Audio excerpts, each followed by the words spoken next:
Jaya Radha Madhava Kunja Bihari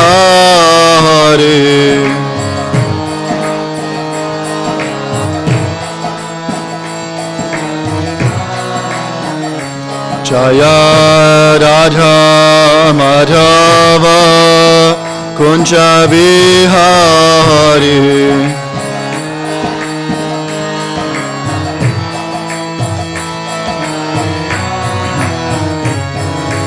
Gopi Chana Vallabha Girivaradari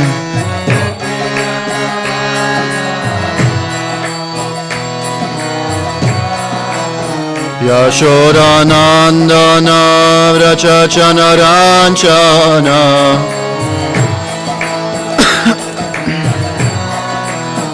Yashodanandana Vrachachana Ranchana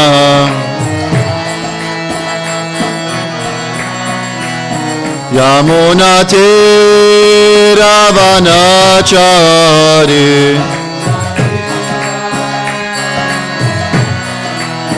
Yamunati Ravanachari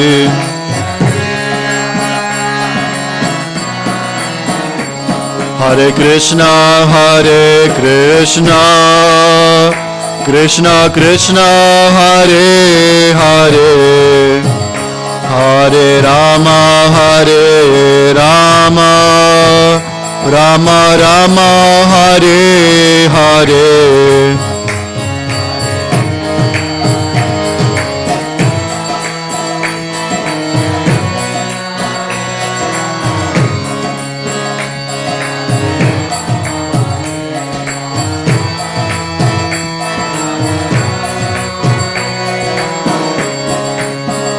Hare Krishna, Krishna Krishna, Hare Hare, Hare Rama,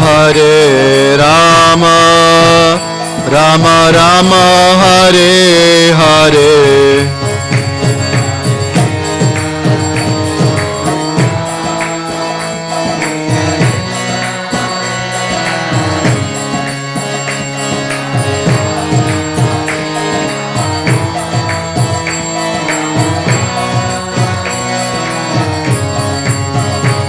Hare Krishna, Krishna Krishna, Hare Hare, Hare Rama, Rama Rama, Hare Hare.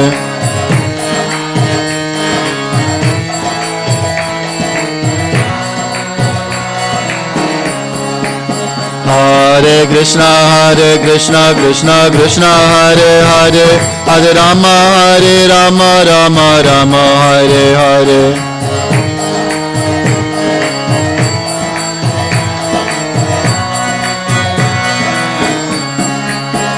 Hare Krishna, Krishna Krishna, Hare Hare, Hare Rama, Rama Rama, Hare Hare.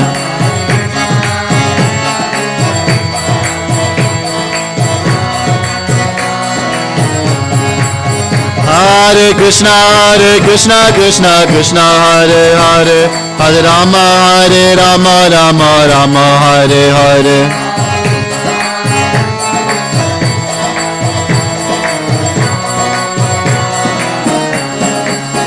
Hare Krishna, Krishna Krishna, Hare Hare, Hare Rama, Rama Rama, Hare Hare. Krishna, Krishna Krishna, Hare Hare, Hare Rama, Rama Rama, Hare Hare.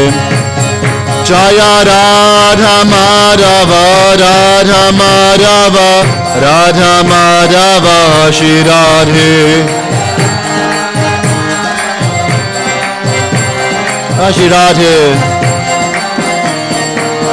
Jaya Radha Madhava, Radha Madhava, Shri Radhe.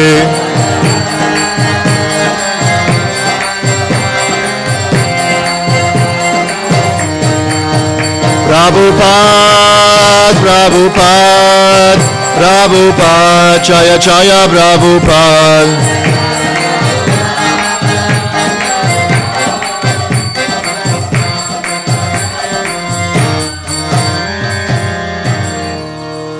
Shri Radha Madhava Ashtasakis Ki Jai, Shri Prabhupada Ki Jai, Jai Nitai Gaura Premanande Hari Hari Bol, Samaveda Bhaktarinda Ki Jai, Krantaraj Srimad Bhagavad-gītā Ki Jai.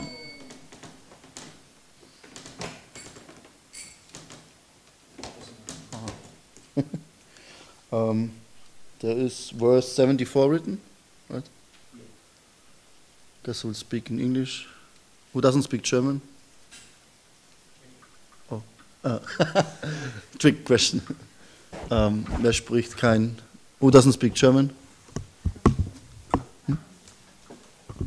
Okay, you also not. No? Kann jemand übersetzen auf Deutsch? Bitte.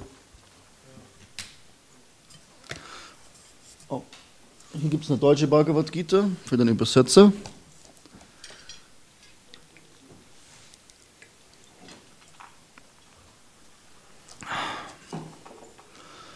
Nämlich die englische. Then let us offer our respectful obeisances unto the Supreme Personality of Godhead, Sri Vasudev. Om Namo Bhagavate Vasudevaya.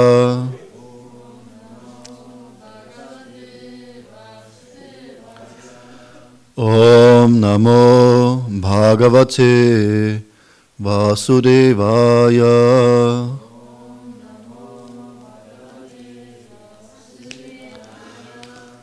Om Namo Bhagavate Vasudevaya.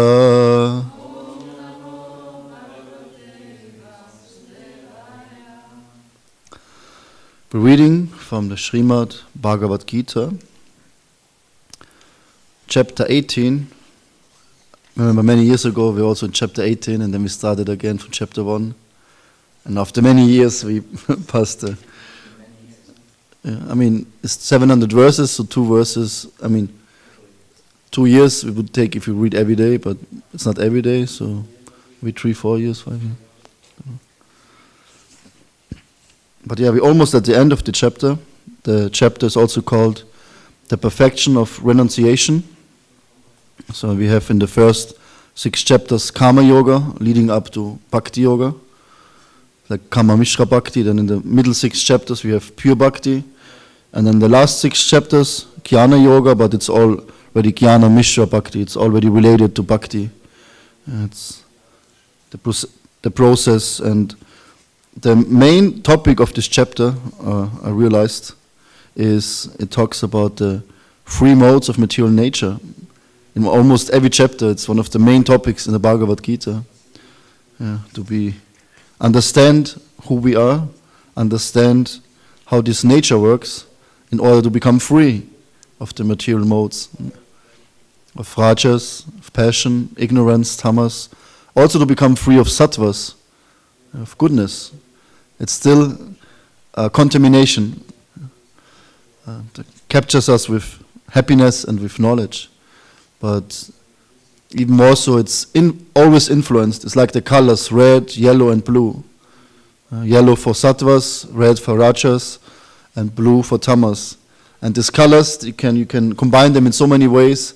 So you have so many variations of different colors in this world.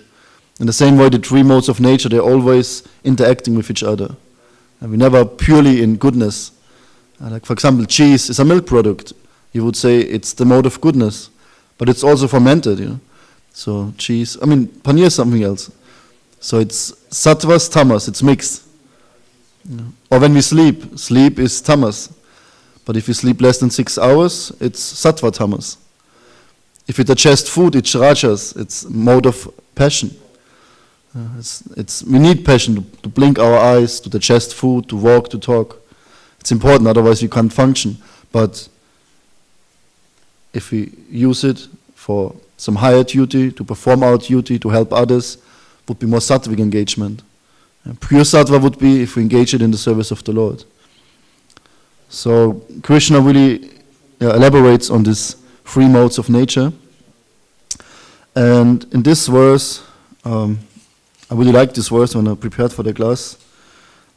It's the verse on ecstasy, Roma Harshanam, the hairs standing on end. And I checked the translation from other acharyas, and they write the erection of the hairs and the standing of the hairs, and here it says the hairs standing on end. Okay, let's chant the Sanskrit together. Sanchaya uvacha iti aham vasudevasya patasya cha mahatmanaha samvadam imam aushrosam adbhutam romahashanam. Sanchaya uvacha ityaham vasudevasya patasya cha mahatmanaha samvadam imam aushrosam adbhutam romahashanam. Please chant.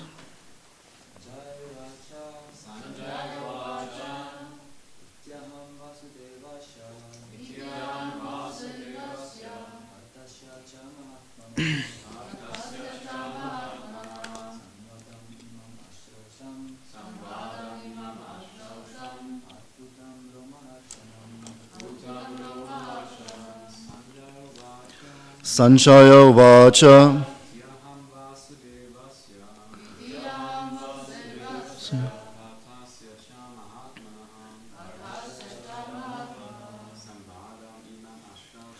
samvadam imam aushrosham adbhutam romahasham. Matachis, please.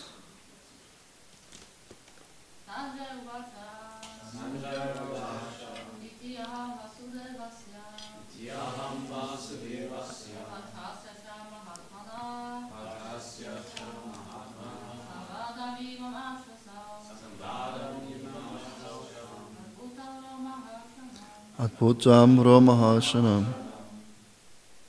Sanchaya uvacha. Sanchaya said, iti, thus, aham, I, vasudevasya, of Krishna, patasya, and Arjuna, cha, also, mahatmanaha, of the great soul, samvadam, discussion, imam, this, aushrosham, have heard. And imam is this, I think we forgot this. Adbhutam, wonderful, Roma Harshanam, making the hair stand on end. Is there not some personality, Roma Harshana, the one Balaram killed? Huh? Interesting. He also spoke about what he spoke about. He was supposed to speak the Bhagavatam, no? And then he didn't pay the obeisances to Lord Balaram Ji, and Balaram got offended, and I think he took a blade of grass, and he cut off his head. Very much temper. But he got purified and liberated from the Supreme Personality of Godhead. But yeah, when an elevated person comes in the room, we should always offer our respect and stand up. Otherwise we lose our head. And then Sutta Goswami, he was asked to speak. I think he was even the son of Roma Harshana. And he spoke the Srimad Bhagavatam, heard from Shukadev Goswami. Okay, translation and purport by His Divine Grace, A.C. Bhaktivedanta Swami Srila Prabhupada. Srila Prabhupada Ki Jai. Sanchaya said, thus have I heard the conversation of two great souls, Krishna and Arjuna. And so wonderful is that message that my hair is standing on end. Purport. In the beginning of Bhagavad-gītā, Dhritarashtra inquired from his secretary Sanjaya, what happened on the battlefield of Kurukshetra? The entire study was related to the heart of Sanjaya by the grace of his spiritual master, Vyas. He thus explained the theme of the battlefield. The conversation was wonderful because such an important conversation between two great souls had never taken place before and would not take place again. It was wonderful because the Supreme Personality of Godhead was speaking about himself and his energies to the living entity, Arjuna, a great devotee of the Lord. If we follow in the footsteps of Arjuna to understand Krishna, then our life will be happy and successful. Sanjaya realized this, and as he began to understand it, he related the conversation to Dhritarashtra. Now it is concluded that wherever there is Krishna and Arjuna, there is victory. Om Ajnana Timirandasya Gyananjana Shalakaya Chakshu Unmilitam Yena Tasmai Shri Gurave Namaha Shri Chaitanya Manobishtam Stapitam Yena Bhutale Svayam Rupa Kadamayam Tadati Svabadantikam Nama Om Vishnupadaya Krishna Preshtaya Bhutale Srimate Bhakti Vedanta Swamin Iti Namine Namaste Saraswati Deve Gauravani Pracharine Nirvishesha Shunyavadi Paschatyade Shatarine Jai Shri Krishna Chaitanya Prabhu Nityananda Shri Advaita Gadadha Shri Vasari Gaura Bhaktarinda Hare Krishna Krishna Krishna Hare Hare Hare Rama Rama Rama Hare Hare. Just I don't know what this is, the bookmark fell out. And the first word was Gebrauchsanweisung, means manual. I say manual, a manual. So I felt like fitting to the Bhagavad-gītā, the manual of life.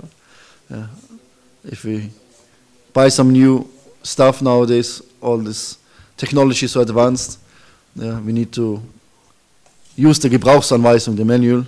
Otherwise, we can get in trouble very easily. In the same way, we should use this manual here. And this is not any manual written by some unimportant guy who just invented some new technology to keep us more in our illusion of body and mind.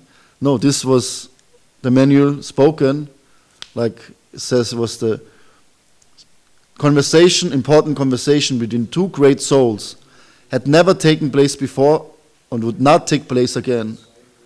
The Bhagavad-gītā was the original podcast. And nowadays we have so many podcasts, find them everywhere. But Bhagavad-gītā was the original and the oldest podcast. And this conversation happened 5,000 years ago. And something like this will never take place again, it's written here. Yeah. Like between two friends, Arjuna and Krishna. And Prabhupada writes, then it is concluded wherever there is Krishna and Arjuna, there is victory. Yatra Yogeshvaro Krishna. Krishna is the controller, the Ishvara, the ruler of all yogis, of all mystic cities, of all mystical perfections. Yatra Pada Danurdaraha. Arjuna, Pata, son of Pata Arjuna. He is the biggest archer. And Tatra Shri Vijayo Bhutir.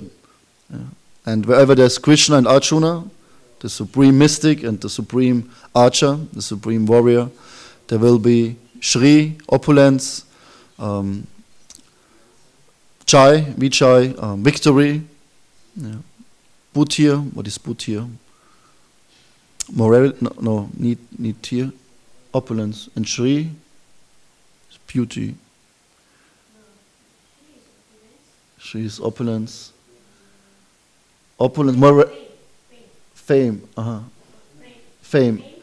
Yes, fame. And Tuva Nitir Matir Mata. Yeah, there's Niti, morality. So there will be fame, morality, opulence, and victory, wherever there's Krishna and Arjuna. When I read this the first time, I was like, yeah, actually, that's it. Like, also Krishna says in one point, coming soon, or was before, that whoever studies this conversation between Krishna and Arjuna, he uses his intelligence in spiritual matter, in devotional service. So, to use our intelligence, we should just study this conversation between Krishna and Arjuna, to be victorious in life, to overcome the obstacles of life. We should listen to this conversation between Krishna and Arjuna. If you want to become famous, if you follow morality, your duty, your dharma, if you want to experience opulence, everything you desire will happen by just starting this conversation between Krishna and Arjuna. But it's not about all this intelligence and opulence and fame. That's not our goal. And the Bhagavad-gītā is written in a way and also translated in a way that many people can understand it in a wrong way, or apply it in a wrong way, or even give it in a way that it becomes misguiding. But it's not true. Like, how is his name? Not the Lama, the Mahatma Gandhi. He also read the Bhagavad-gītā, and he says Bhagavad-gītā is about non-violence.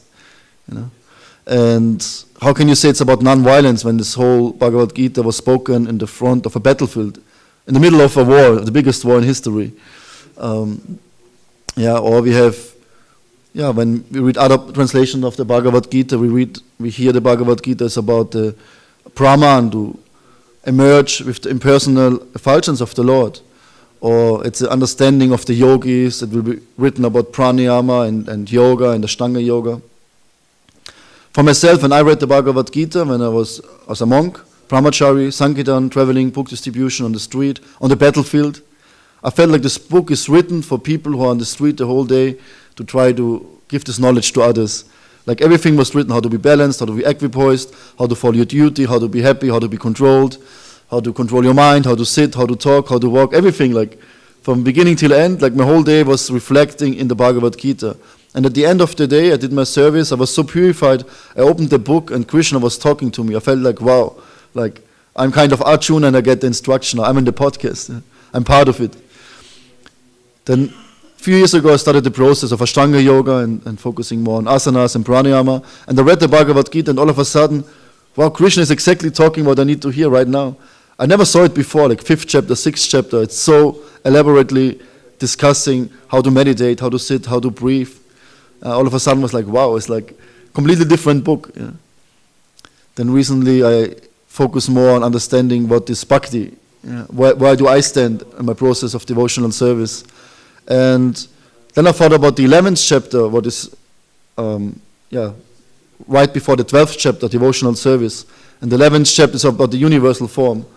And many people, many devotees don't like this chapter so much. It's a little bit boring, and Krishna shows his opulence, and But if you think about it, this chapter is so important because Arjuna wants to see Krishna how he is. And then he sees him, and then he first time realizes, oh my God, I thought you my friend, I thought you my buddy, my cousin. I was joking with you, I was fighting with you on the bed and whatever, and I treating you like one of mine, like equal, and I now realize you're the supreme. And then Krishna revealed his universal form, and Arjuna got actually terrified all of a sudden. It's like, how can you worship the universal form? Our Gurudev says, how can you worship an ant? How you want to dress an ant? How you want to put some clothes on an ant? How you want to, feed an ant? He said, it's the other extreme, an ant or the universal form. We can't relate to the universal form. It's so difficult to have a connection. And then Arjuna says, please, Krishna, okay, enough. Can you show him your four-handed form? And then he saw Vishnu and with four hands. But then he said, actually, I want to see Shyamasundara form. Please show me your form, your real form. I don't want to see anything else. And this is a sign of bhakti, of especially bhakti to Krishna, Vrindavan Krishna. And Arjuna just wanted to see his friend again. The chapter, also Prabhupada writes here shortly, the question, what happened on the battlefield of Kurukshetra? Dhritarashtra Uvacha Dharma Kshetra Kurukshetra, on the battlefield of Dharma, of religion. Why is Kurukshetra called the battlefield of religion? Sounds contradictory. A battlefield, people die, and it's a holy place. Even now, people go there, it's a holy place. There's many occasions there, the Rath Yatra, the first Rath Yatra, where the gopis met Krishna again. And there was a king Kuru, and he got the benediction. Can't remember exactly the story, but the benediction at the end was that whoever dies there on the battlefield in a war, in a battle, in a fight, following his duty, and who performs religious activities, and he leaves his body there, he will get liberation. Yeah. So this battlefield was chosen, also it was very remote, so it was not a battle in the middle of a city where people get, collateral damage. So, and also the warriors, they were very honest and truthful to their principles. They were only fighting during the day. As soon as the sun was setting, they stopped fighting. And sometimes even they met later and they eat with each other and they shared, oh my God, you were so strong today, you almost killed me. And it did a very honorable relationship. For us, we can't even think about it, imagine it. Nowadays, you just press a button and poof, or you have a gun or something. It's like, we are cowards nowadays. In these times, and you might say, these warriors, and how can it be? This is Bhagavad-gītā, the most religious book in Indian history, in Vedic culture, and how can it be the essence of the Vedas? And then it's described in the middle of a war, before a war. You might ask these questions, but this would lead to another question: why this war happened at the beginning?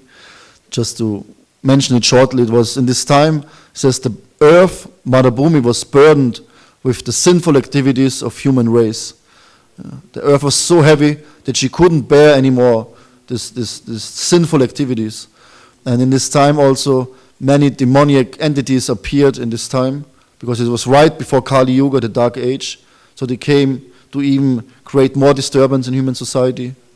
So the Devatas, the demigods, they appeared to support the Lord in his mission. And everyone who got slain on the battlefield, they all got liberated at the end. It's not, they didn't lost anything. And of course, in this whole battle, only 12 people survived from 18 Akshahinis. This was like 12,060,000 thousand soldiers, or more even, I can't remember, 120 million. I just read the number recently somewhere, but it's a huge number, and we can't even imagine. And when you hear this, and it's all I say fairy tales, and but lots of these places you can still visit them, and you can still feel the potency, the energy. And when you read about these personalities, you can connect to them, you can feel it. It's not just like, okay, maybe it's true. You can really, it changes something inside of you. All of a sudden, you want to also follow them. You want to be more pure, more dutiful, more responsible, more religious, and then goes deeper and deeper, depending in which context we see the Bhagavad-gītā. There's 3 transcendentalists who read the Bhagavad-gītā, who try to understand the Bhagavad-gītā: the Jnani, the Yogi, and the Bhakta. Jnani is about mental speculation, meditation, liberation, and the Yogi is already like Jnani, Brahman, to connect to the Brahman, get liberated, the platform of Sat, to be eternal. But then the Yogi already wants to go deeper. He understands Ishvara Pranidhan, there's an Ishvara in my heart, and then I want to worship this Supreme. And he practices mystical yoga to get perfection, to realize God within the heart, Paramatma. Then he has Sat Chit. Then he gets the, the stage of eternity and full of wisdom and consciousness. And then Ananda. And Ananda is only possible by connecting to Bhagavan. Bhagavan is the one who possesses the 6 opulences. Most famous, the most knowledgeable, the most renounced, the strongest, most beautiful, and the richest. This is only one. It's only Krishna. Krishna is so beautiful. Everyone who looks at the sun, at the moon, at the nature is so beautiful. Everyone who looks at other people is so beautiful. Everyone you see in the Shingadevi on the altar is so beautiful. So you can see the beauty of flower. How now it's like the spring, and And you can see every day more and more, okay, now was 1 week of hail and snow. All of a sudden, it was already summer, then back to winter. But that's material life. But you can see slowly the flowers are blossoming and everyone becomes happy and joyful and the animals come out and you can hear the birds chirping and you can feel it's the beauty of Krishna. You know? But then you see God personified. Imagine you can have a darshan, a vision, you can see God in front of your eyes.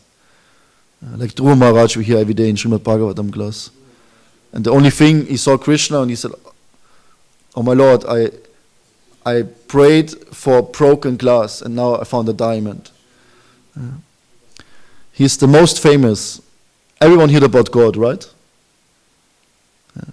There's no one in this world who didn't hear about God. And Prabhupada says at one point, to become Krishna conscious means it starts when you ask yourselves, is there more in life than this only lifetime? Is there more than this body? Is there something beyond? When this question starts, then you become Krishna conscious. Even if you're an atheist or a Buddhist or a Christian or a Hare Krishna, doesn't matter what you are. But when you start this question, hey, who am I? Who is God? Do I have a relationship with Him? Then Krishna will see, oh, He is interested. He tries to pull you back. He's the most knowledgeable. He's everywhere present. Maybe I can read your thoughts. Maybe I have superpowers. I know your mind. I can read your face. You're depressed today. You ate too much. You're happy. You were chanting and dancing the whole day. Maybe I can tell. But I can't tell everyone in this room or everyone in the world or exactly know what they did in past, present and future. But Krishna knows.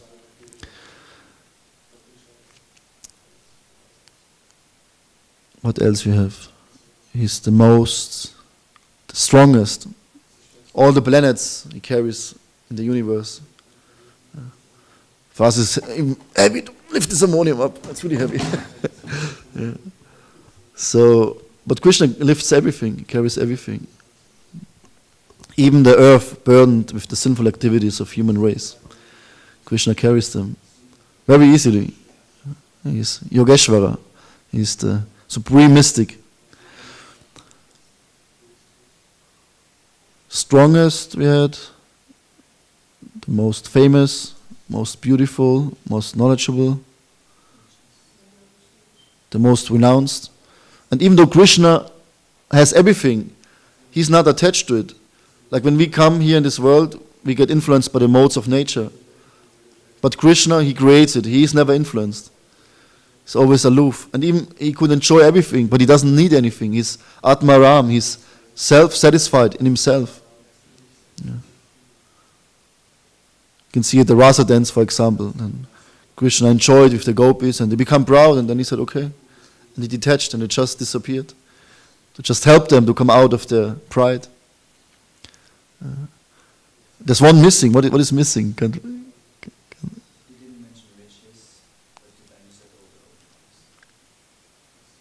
Yeah, the richest. Yeah, Krishna. Everything belongs to Krishna. Krishna is in us, and God is without, and we are in Him, and He is in us.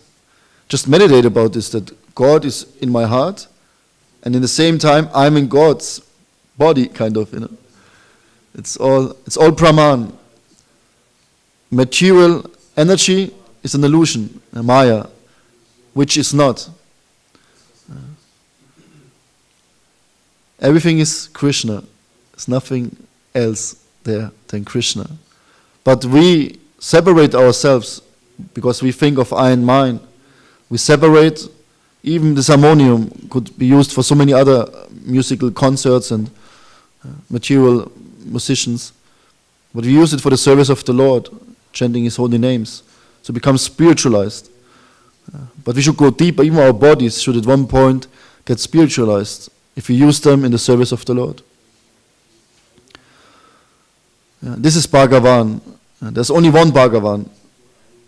In some occasions they describe some personalities of Bhagavan because they have lots of these opulences. But we at the end, we only cheap Elvis imitators. We try to, Elvis Presley, and then they have these cheap imitators who try to, or Michael Jackson imitators.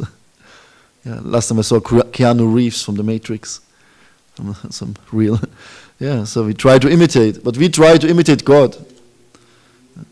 This is our confusion. That's why we are here. And in the beginning of the battlefield, he asked Dhammakshetra, Kurukshetra, Samaveta, Yuyutsavaha, Mamaka Bandavaschaiva, Kovat, Kim Akovat Sanchaya.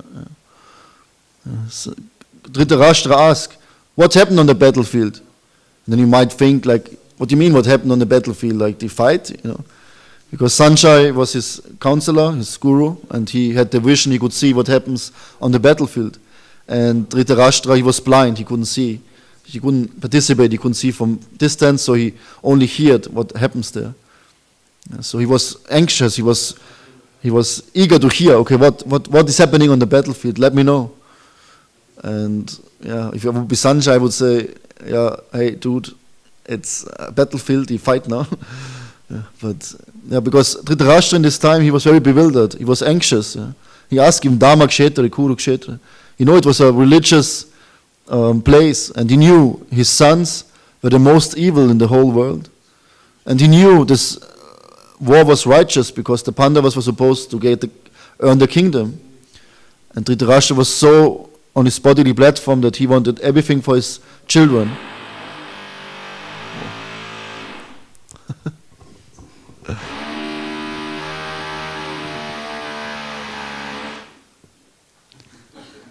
It's a sign, not of the divine. From Purusha singer. It's 7:45. Yeah. When do you have to stop? 7:45. I plan to go in a completely different direction today. So I hope it stops now, this sound. 5 more minutes, I try to conclude. And Dhritarashtra had a conversation with his guru, Sanjaya. Yeah. And in this, to go back in the first chapter, now we're in the beginning, in the end of the last chapter, the conclusion of the Bhagavad-gītā. But to understand the last chapter, we need to understand the first chapter. I think it's called Vishada Yoga, lamentation, Arjuna Vishada Yoga. Vishwanath Chakravarti Thakur has for each chapter a specific name. And the yoga of depression and lamentation, the yoga of Arjuna's grief. Yeah. And to understand the last chapter, and it's also the same instruction. Like we hear, Bhagavad-gītā starts with Dhammakshetra, and the last instruction is Sava Dhamma Parityaja. Krishna tells Arjuna, give up all Dharma. First it starts with Dharma. Dhritarashtra asks, what happened on the battlefield of Dharma? Tell me. Yeah. And then Krishna instructs the whole Bhagavad-gītā till the end. And then he says, but you know what, Arjuna? Just kind of forget about everything what I said. Choose, what is your path. But just surrender unto me. Yeah. Dharma, your duty, your...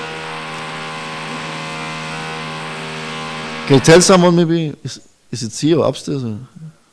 No.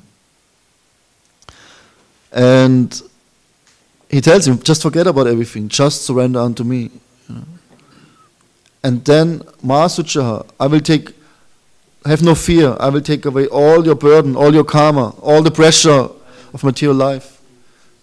I will take it away, just surrender unto me.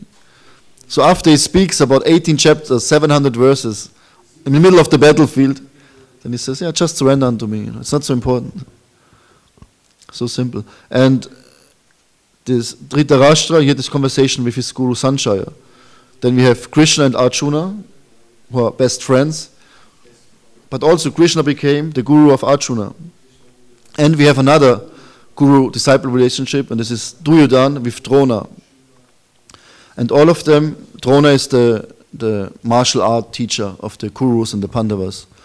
And the Bhagavad-gītā in the beginning starts that Sanjaya instructs and tells Dhritarashtra what happens on the battlefield. And Dhritarashtra, he was inquiring. The mood you can't tell from the verse. Was it humble? Was it inquisitive more, I would say? But the mood of Duryodhana, so Dronacharya, was very challenging and not humble. Like he said, yeah, Dronacharya, because of you trained the Pandavas now on the other side, and Bhima and Arjuna, and now they fight against us. So basically it's your fault, you know. It's not like you talk to your guru like this. So this was the mood of Duryodhana, very challenging.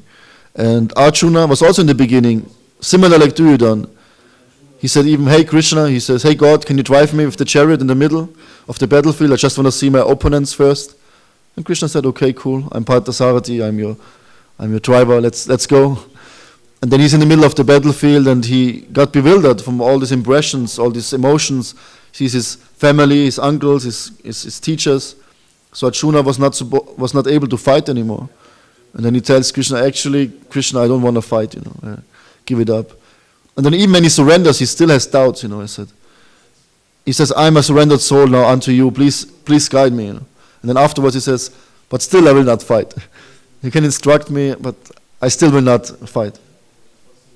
So there are different moods how to deal with our spiritual master. But the only thing what Arjuna differentiates from Duryodhana especially was that he was humble and he was never offensive. Yeah. Duryodhana was always offensive against the Pandavas, the devotees, against the Lord.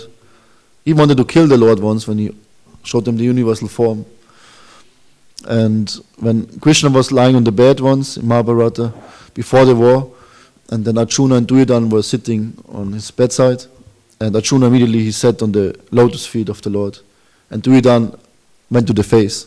So when Krishna opened his eyes, he first saw Arjuna, and then he asked Arjuna. He said, because he wanted to know if Krishna will fight, or if Krishna, because he has a big army, the Yadu dynasty, and he had like, I think 4 Akshahinis or something. So they wanted to know who gets the army, the Kurus or the Pandavas. And so they were waiting, and then Krishna first saw Arjuna, because he was sitting at his lotus feet. So we should always first approach Krishna's lotus feet, take shelter. So Krishna asked him, okay, Arjuna, you can choose first. Do you want me to fight, to be in the battle? But I will not fight. I will not do anything. I will just be a charioteer. Or do you want my army? Yeah. And Duryodhana was like, oh no, now he will choose the army. You know. And then Arjuna said, of course, Krishna, I want you. You know, I will never do anything without you. And then Duryodhana was thinking, this idiot, oh my God, I can't believe it. And Duryodhana was like, yeah, he was so intoxicated by joy. He got the army of Krishna. Little did he know. So Arjuna, he's the devotee, he's the friend of Krishna. He intuitively knew he has to decide for the Lord. Even at this time, he didn't even know exactly who Krishna is until he, revealed his universal form. He knew Krishna is special, and sometimes he was described as the Supreme Personality of Godhead, but he was not yet aligned that he really surrenders and sees him really as his dear worshipable Lord. So he still saw him as his friend, and at this point of time he saw him as his spiritual master to instruct him. And the whole first chapter, I have 2 minutes left, the whole first chapter, the Yoga of Lamentation. I gave once a class of this topic from Madhavananda Prabhu. There's a class, I remember, and from Bhaktivedanta Goswami. And they go really in depth why we should read the first chapter. Like, some people of you know this chat, 1 chapter a day, to read 1 chapter of Bhagavad-gītā every day. I participated for a couple of years, but then I stopped. But now I'm back to it, to read 1 chapter without purpose. It's the best you can do in your life. Read every day a chapter, you're really in the flow, you really know what Krishna wants. And sometimes you tend, let's skip the first chapter, you know. It's like always the same, the names and the battlefield, and kind of boring, you know. I mean, I like the Mahabharata, so I like to read the names because I can connect to them, to the Mahabharata. It's like, wow, and the warriors, and I'm getting excited somehow. But sometimes I skip the first chapter, just read the last 2 verses, and then I started with the second, because then the instruction starts. And Prabhupada writes actually, setting the scene. It's before the first chapter starts. He calls it setting the scene in the Bhagavad-gītā. So he sets the scene. To understand the whole Bhagavad-gītā, we need to know what is the Bhagavad-gītā about, and what is the mood, how to understand the Bhagavad-gītā. Yeah. We can understand the Bhagavad-gītā as a yogi, or as a Mahatma Gandhi follower, or as a, Kyani, or as a Kami. And everyone who will read the Bhagavad-gītā will get something different out of it. Yeah. But if someone gives the Bhagavad-gītā as it is, who realized each word, not just learned the shlokas by heart, who lives this each word, who hears Krishna in his heart, who his whole life practiced bhakti, then he can give also Bhagavad-gītā in the way we should hear it, with the eyes of the Srimad Bhagavatam. And I don't think the other Bhagavad-gītas we can all put them like in a corner and say, they all burn them, they're all demoniac. Has all its place, because Sanskrit can be translated in so many ways. And so many high elevated souls have different opinions, and it's okay to express them. Even when you read Vishwanath Chakravarti Thakur, Baladev Vidyabhushan and Prabhupada, they speak sometimes about the soul, sometimes about the super soul. They're not so clear on some points, Atma, what is meant, or is both meant. And I saw a few chapters now, or a few verses where there's a different purport, and it's a little bit contradictory. So even there are some small, different understandings or views. Yeah. And like when I read first Bhagavad-gītā, I think everyone who read Bhagavad-gītā, at one point we can really relate. We can really, like Arjuna, he was like in grief, he was depressed, he was paralyzed, he didn't know what to do in his life, he had no answers anymore, he needed someone to help him. He was like completely bankruptcy, he had nothing left, he was completely finished at this moment. And we can all relate to this. At one point in our life we also felt like Arjuna. And then the greatness of Arjuna is in this moment he turned to the Lord. He said, Krishna, I have nothing left, I don't know what to do, please guide me. I'm a soul surrendered unto you. And then I remember when I read this point, I was also like, wow, this is exactly this I needed to hear, because I tried so many things, nothing helped. And then I could see, the devotees, the holy name, Prabhupada's books, the Bhagavad-gītā, it's the answer of everything. And when we really come into this stage of suffering, mentally especially, emotionally, we don't know where to go. And when in this moment we turn to the Lord will definitely reciprocate. Just reflect in your own life how many times you were at this point, and how many times you surrendered to the Lord and prayed and asked for help, and how many times something happened and changed. Because maybe you don't know, maybe you never heard about it before, but I tell you now a secret. I told it already today in pranayama. Because we think we have to work so hard, we have to do everything that Krishna sees us, we have to do everything that we please Krishna, and if we fail, if we follow our maya, and if we don't practice pure devotional service, and if we offend devotees, then Krishna will hate me.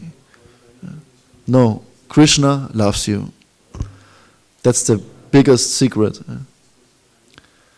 That Krishna loves you. And when we realize this, He loves you as soul, as your being. He loves your body, it's the temple of the soul.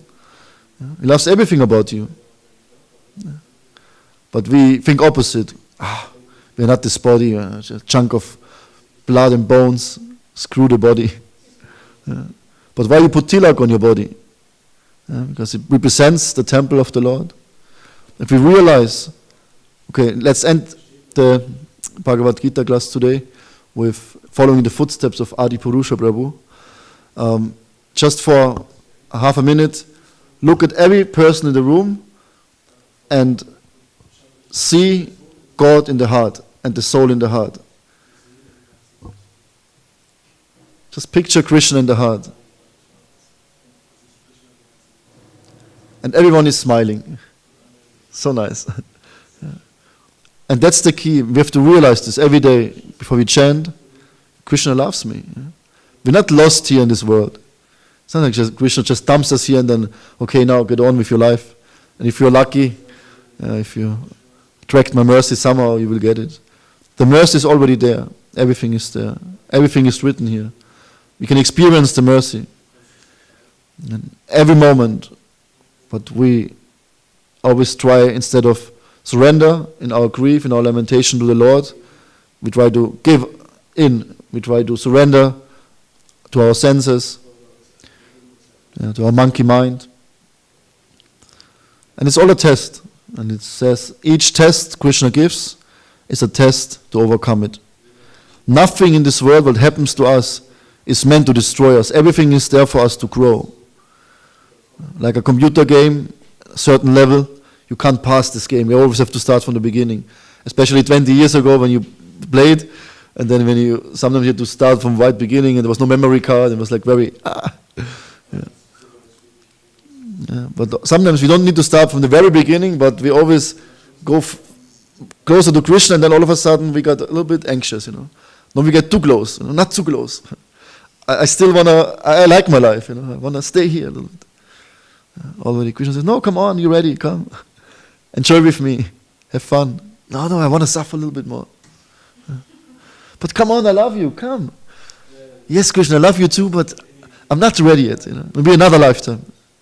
And another lifetime, and another lifetime. But that's the situation. And this lamentation we should use. And when you have a bad day, trust me, this works. 100% money back guarantee. When you have a bad day, read the first chapter of Bhagavad-gītā. And it says each chapter has a specific effect when you read it. And the first chapter relieves depression and lamentation. Especially when you read with an open heart, open your ears, and really feel the mood of Arjuna, connect with Arjuna, and then the last verses when Arjuna surrenders to Krishna, feel this mood, and then read maybe the first 3 verses of the second chapter. It's like really amazing. Like everything can change just by Shastra, just by Krishna's word. Okay, thank you for your kind attention. Maybe there are some questions, some feedback, realizations, or reflections. Yes, Sanjay Prabhu. Sanjay Uvacha, Dhamma Kshetre, Kuru Kshetre. I always think that Krishna wants to tell me that I'm a demon, because people tell me Sanjay Uvacha, Dhamma Kshetre, but actually it's Dhritarashtra. Oh, stimmt. Oh, ja. I always think that Krishna is telling me, see what a rascal you are. Yatra Yogeshwaro Krishna. This is Sanjay. Yeah. That's manipulated. That's false ego, no. I have two doubts. One is that, does Krishna really love our material body? Because our material body, it's our covering. It's something that separates us from Him in one sense. We can use it in devotional service, but I heard that Prabhupada also said the material body is an anartha. So that's one doubt. And the other doubt is that I can understand, but maybe you can elaborate, like what does it mean, all the Bhagavad-gītās as they are not, why not burn them? Because that also, again, Srila Prabhupada strongly stressed that what's the use of them? They're cheating and they're misusing. A few verses before, Prabhupada is writing in the purport, people are envious of Krishna. And that's why they use his words to present something else. So they don't just write their own book. They make a comment on Krishna's words and twist it. So why would you say is it still something valuable? Okay, we start with the second question, if it's okay. I don't say all of them are valuable. I think still many are maybe cheating, but many translations, for example, Akriyani translates the Bhagavad-gītā, and his ultimate realization is the Brahman and understanding. A yogi would translate the Bhagavad-gītā in the eye of a yogi to realize Paramatma. A Bhakta would translate the Bhagavad-gītā in focusing on Bhagavan. And there is many points in Bhagavad-gītā where it's not so clear. Yeah. And Prabhupada says, or Vishwanath Chakravarti says actually, that we can only understand Bhagavad-gītā in the eyes of the Bhagavatam. Yeah, when we know devotional service, when we know devotees, when we know how we should read this Bhagavad-gītā, because then you just think it's a book about jnana, karma, then some chapters are about bhakti. Yeah, and now a devotee, a very famous yogi devotee, he also had his commentary about Bhagavad-gītā. I can't say now I will throw away his commentary. Yeah, because he translated the Bhagavad-gītā with the help of the foundation of Prabhupada's words. It's only available in Swedish, but hopefully soon in English. And I would read this Bhagavad-gītā, yeah, because he will help yogis to understand what is the goal of Bhagavad-gītā. Yeah, when the goal is Krishna, I mean, I don't read other Bhagavad-gītas, and I will not tell you now to read other Bhagavad-gītas, but who are we to say, just burn them all and throw them away? Yeah. For us, our process is clear. We're following Prabhupada. We are trying to be bhakti yogis. We see the Bhagavad-gītā in the light, yeah, of our acharyas, our line. Read the Bhagavad-gītā in the line of Ramanujacharya. It's not about Krishna. It's still about bhakti, but it's a complete different approach. Yeah. We are following Rupa Goswami, Prabhupada, Vrindavan Krishna. Yeah. Arjuna wants to see Shyama Sundara. Or so many acharyas, the commentaries are so bewildering when you read all the commentaries, then which one is now right? So many sampradayas. Yeah. But for us it's clear in our sampradaya, this Bhagavad-gītā. I know this will not satisfy you, but this is all I can say. Yeah. What is your stand? Burn them all.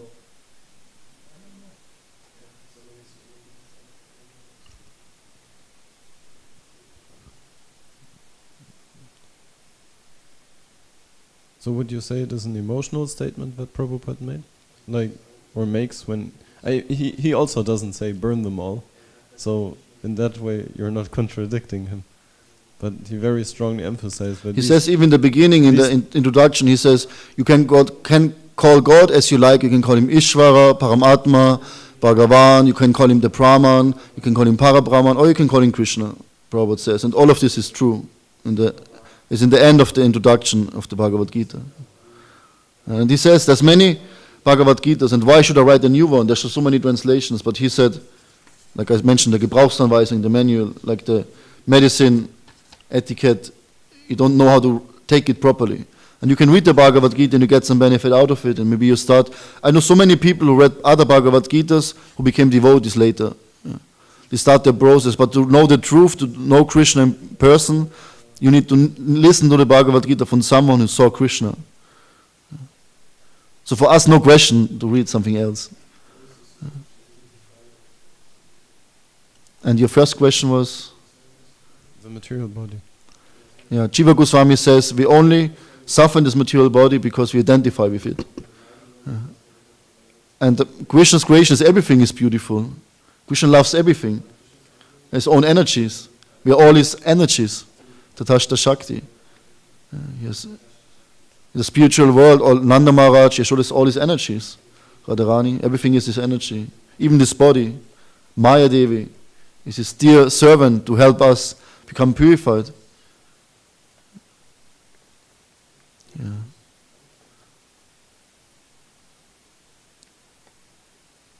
I think most of our problems is that we hate our body. When I was new Bhakta, I said this once in a temple, I hate my body, I'm always tired and I need to eat and digest and sleep. And this one devotee was shouting with me. He was really angry, like, how can you say this? This is a gift of the Lord. That you can practice devotional service. Do you want to be a pig or a donkey? So, like, okay. So appreciate your body. And now just with another book of another Vaishnavi. She writes a book about the ego and the mind and Krishna conscious psychology. And she said, I mean, she quotes scriptures, but we say, what is it? If I'm not identified, sorry, I can't quote it now, forget it. Don't want to say something wrong. But something with identification, Maya, that is what is not. I will get it in for next time, I will mention this point. But the body is so important. Spirituality starts with our body. It's the closest we have, and we don't even take care of our body. We want to take care of the temple, we want to take care of our car, we want to take care of the whole world, spread Krishna consciousness, and when we are 50, we have problems with our lungs, with our back, we can't walk anymore, we have diabetes, we have all kinds of diseases, we shake in the cold, yeah. And we die when we are 60, and we preached a little bit, but we could do so much more. And it's my own reflection, realization is that I don't love my body. And that's why I'm stuck in this body and have so many problems. But the more I realize actually it's given by Krishna. When you put Vaishnava Tilak, it's a temple of the Lord. Yeah. It's like so precious actually, the body. The mind can be your best friend, your worst enemy. Imagine the mind is your friend, your best friend. Hey buddy. Mind over matter. We need to learn to make the mind to our friend. And we treat our body like when we treat our body like stool, then the body will react. When we treat the body with love, somebody said me once he had problems with her liver, and he said, just apologize to your liver. I said, what? Yeah. We need so many things in our life to degrade ourselves. Eat the wrong things and drugs, alcohol, intoxication, meat.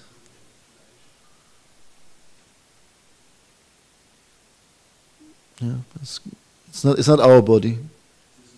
It's Krishna's body. And as long as we use the body for our own sense gratification, we will suffer. And it's not working. It doesn't work out. But if we use the body for the Lord, then it's great. Yeah, it's a great gift. First be conscious, then be Krishna conscious. First love yourself.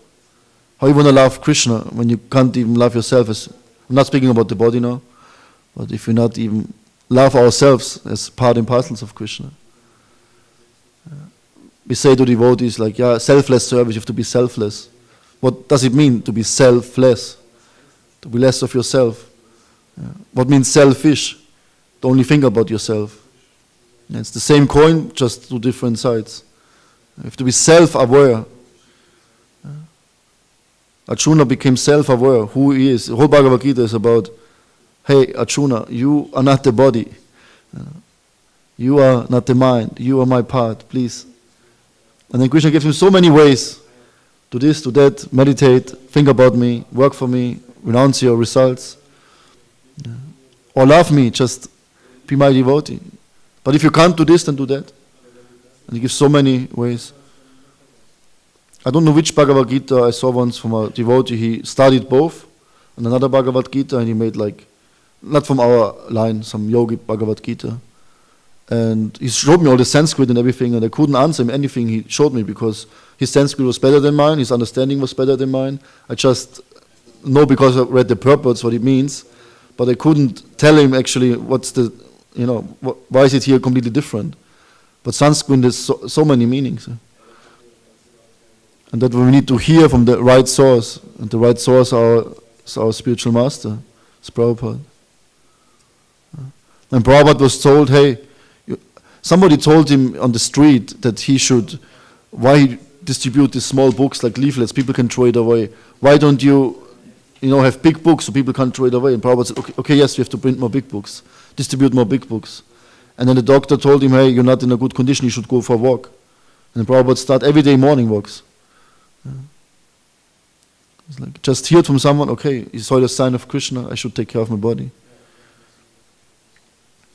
Anyways, it's a big topic. Somebody else wants to reflect. We need to stop soon. I have to drive home also. Yeah. Question in the chat. Shri Mataji is asking why is it in Sattva Gun to sleep less than 6 hours? Yeah, Sattvic sleep. Tamaguna is, for example, when you sleep like 12 hours and like long time. When you sleep in tamas, you feel completely finished the next day. Like you slept less. But if you artificially sleep less than 6 hours, what we all did as monks in the brahmachari ashram, what we still do, because now it's almost 9, and then you drink some milk, and you talk with some friends, and you read Krishna book, and then it's already 10, and tomorrow you have to wake up at 4, and you will be very tired, you will be not fully functional. It's also tamaguna. But it should be natural, like whoever was in love of you in your life, completely in love, like you only can think of this person, you can't eat anymore, you can't sleep anymore, you only want to see this person. In the morning you wake up, you don't need an alarm clock, you're fully excited. Imagine you're in love with God. Like you wake up like this, I want to see Krishna. And you have this in festivals, sometimes you don't sleep much, we completely, on festivals you see you go above sattva guna. But then our body can't take it and then we fall back into tamaguna. But Vishuddha Sattva, Prabhupada, he was so inspired, he couldn't stop translating the books. So he was above the material modes. He slept 3 hours a day, or the Goswamis. Didn't need much sleep anymore. But 6 hours is still considered sattvic. If you sleep 7 hours, I don't know if you can say rajasic or tamasic. But if you don't sleep enough, we need enough sleep. Depends which dosha you have. Like I need to sleep 7-8 hours, otherwise I'm not functional. So go early to bed, wake up early. If you regulate your food, your eating, then also you can wake up early in the morning, no problem. Okay, this was an online question, right? Okay. Yeah. Okay. Yeah, one last question.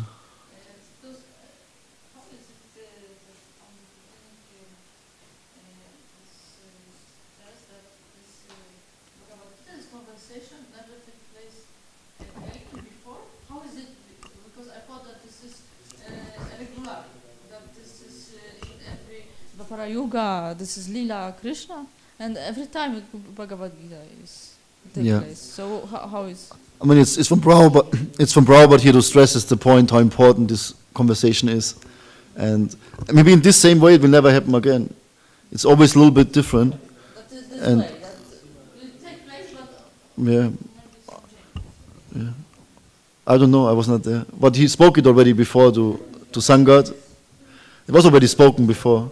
But in this constellation, in this time, in this yuga, in this universe, like this, it's only like once, can be only once.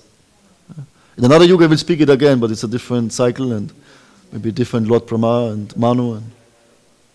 Okay, thank you for kind attention. Srimad Bhagavad-gītā ki chai, Srila Prabhupada ki chai. Gaura Bhakta Vrinda ki